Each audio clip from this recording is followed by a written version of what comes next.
So ito na guys, may abang na para sa hollow blocks.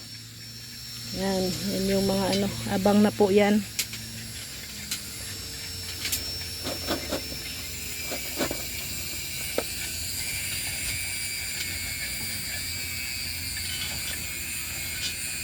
Kaya hindi ko na ano kanina ay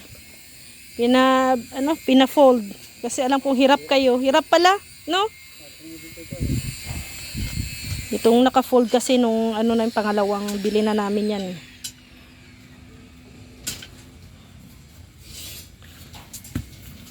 Yan na guys, oh. Ano na to? Pang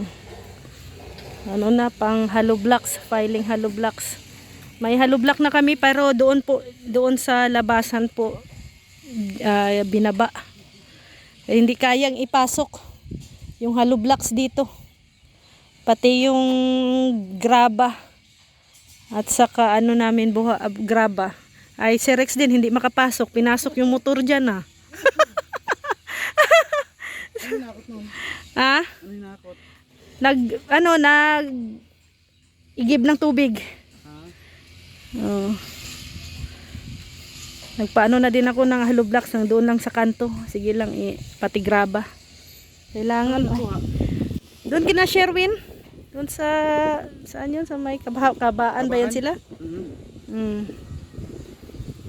Kasi busy man si Abante. Saan yun? Ayun, wala. Nagde-deliver daw nila Ate Chris, Ate Jo. Kaya kailangan may contact talaga tayong another source ng mga materyales. Oh. Kasi guys, pag isa lang yung source natin ng materyales, wala. Hihintay tayo kung kailan sila makakapag-deliver. So, buti na lang may contact kaming isa.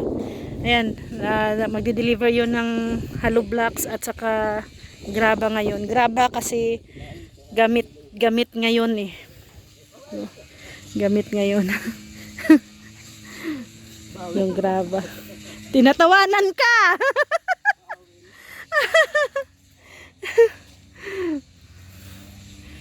Nag-igib si Rex ng tubig. Bukas dalhin natin yung isang container natin para dalawa yung ano natin. Pag maubos man yung isa, mayroong isa naka ano.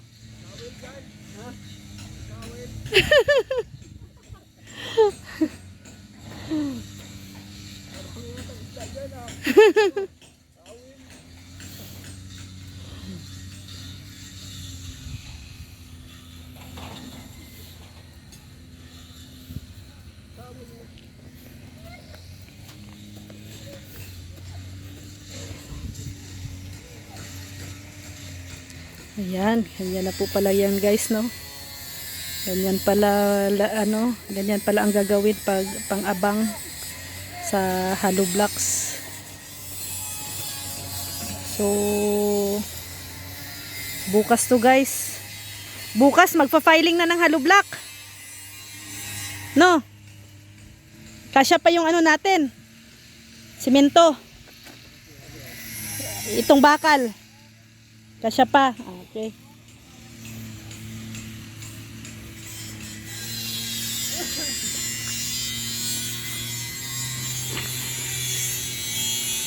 Yan na guys, yan. Diyan guys, kwarto yan. Hanggang doon. So, yung kwarto. Medyo malaki po yung kwarto. Malaki po yung kwarto at ano. Kasya yung ano, kahit dalawang ano pa, higaan pang ilagay namin dyan. Double deck kasya. Pero, isa lang. Isang double deck, okay na. Isang higaan. Kasi ano na ano tawag nito? Ano na lang, foam kutsyon.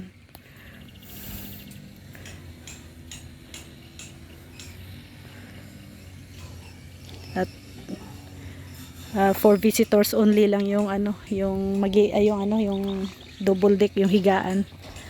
Kami naman sanay kami sa ano sa papag.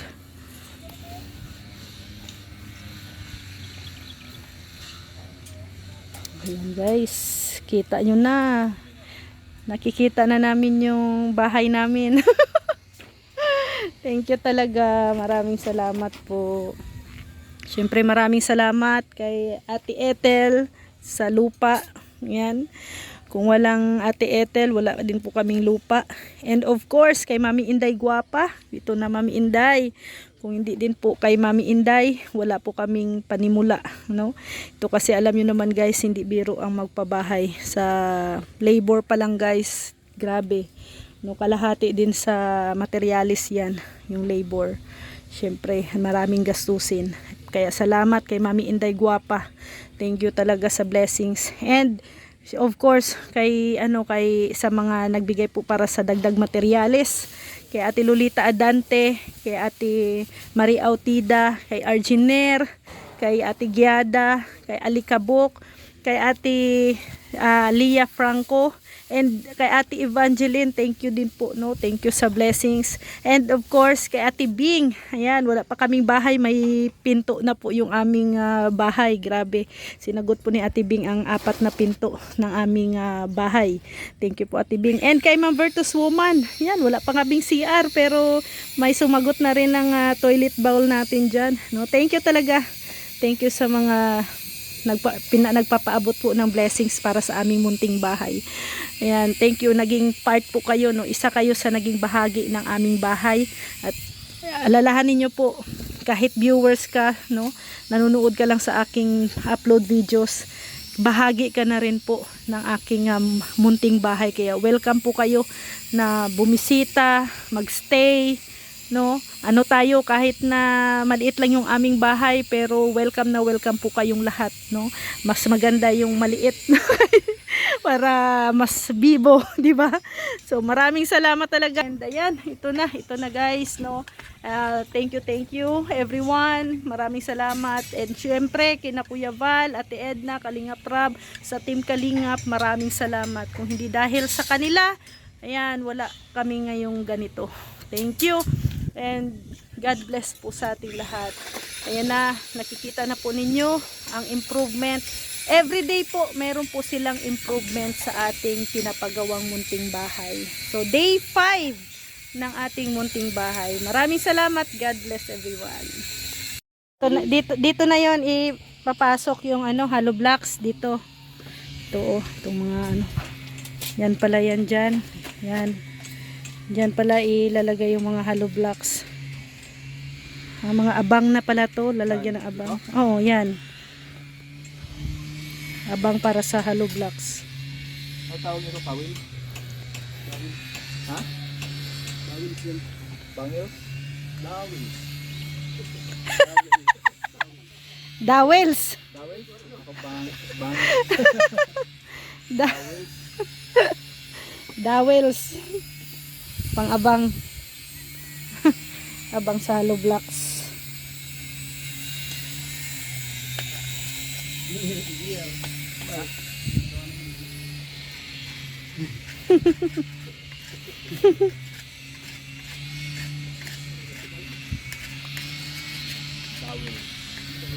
Ano yan? Bowels? Ano? Alphabet?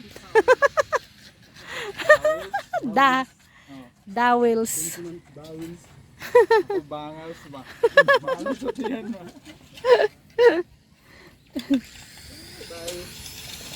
Talis na ako?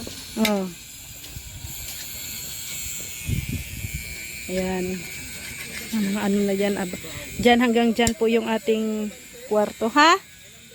Yan, dyan po yung, hanggang dyan po yung ating kwarto. At saka yung hanggang doon po sa 2 poste na yun. Ganyan po kalaki yung ating kwarto. Isang kwarto lang po guys, no? Madami po nagsasuggest na 2 kwarto. Pero po namin talaga ay lang, isang kwarto lang po. No? And magkakaroon na lang kami ng tawag nito, double deck.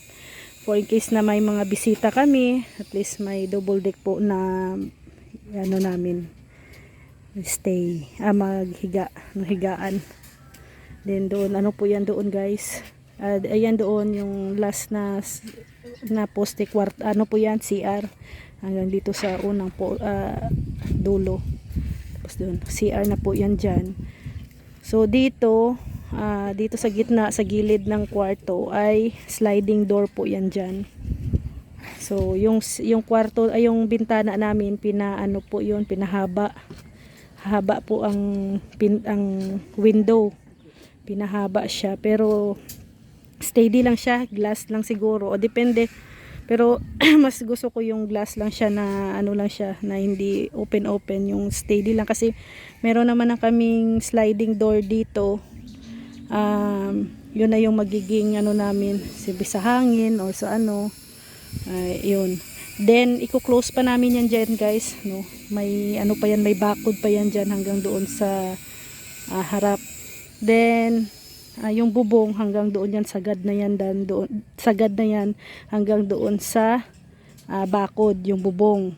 Kasi may plano po kami dyan, gagawin naming lanay, no, tambayan ni Rex yung gilid ng aming kwarto. So may lanay yan dyan, then dito sa dulo i-close namin yan, pero ang gagawin namin steel matting, no, steel matting siya kasi para may sabitan kami ng mga bulaklak, no, yung kasi magla-landscape din kami dyan. Malalagyan namin ng mga bulaklak yan dyan guys. Then, dalawang upuan, tambayan, ganun.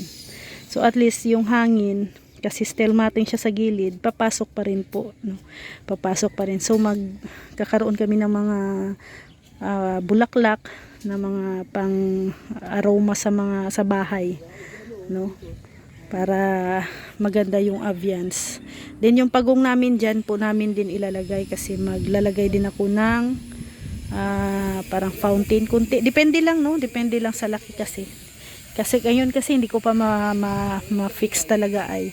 Pero kung pwede pa akong maglagay doon ng kunting ano lang, yung parang landscaping na stayhan ng mga pagong.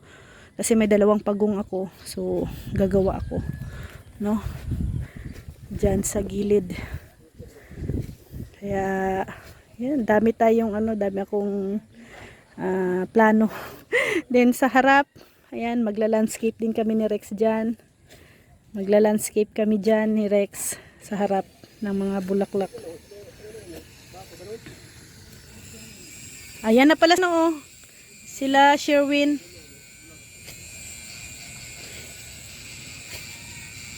I-check nila yung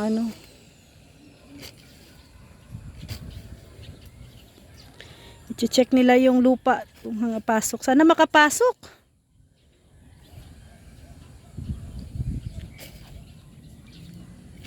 Then dito guys, terrace yan. Ayan dito, terrace namin yan dito.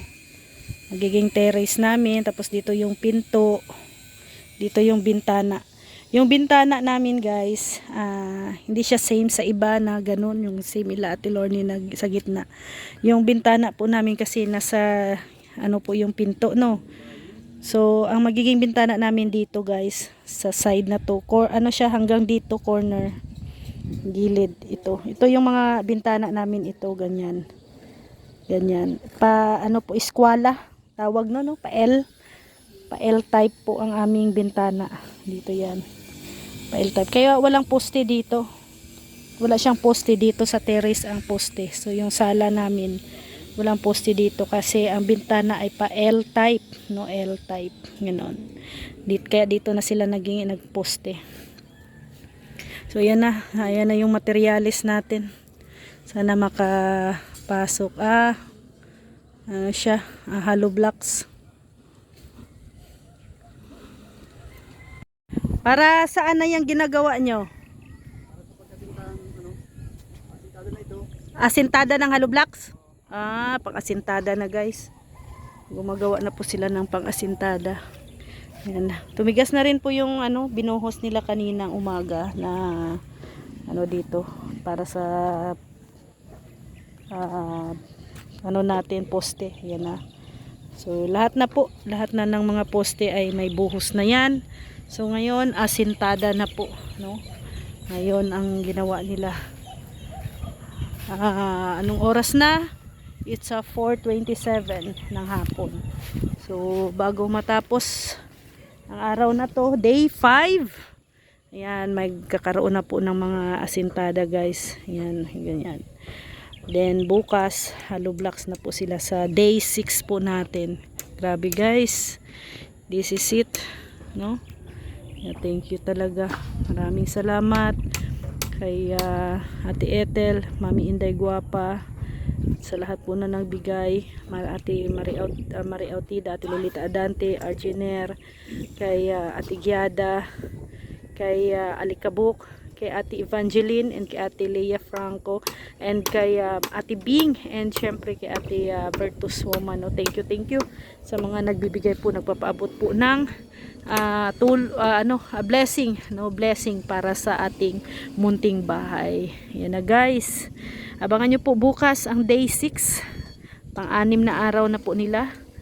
Yan na po ang kanilang nagawa guys, ano, sa ating munting bahay. So tuloy-tuloy na yan guys. Pag may asintada na, tuloy-tuloy na filing, buhos, yan, hanggang sa makita na natin na nakatayo na talaga, no, yung aming munting bahay. So ito po yung entrance. Dito terrace yan, dito ang kwarto. Kaya maraming salamat. God bless. And have a nice day everyone. Bye bye po.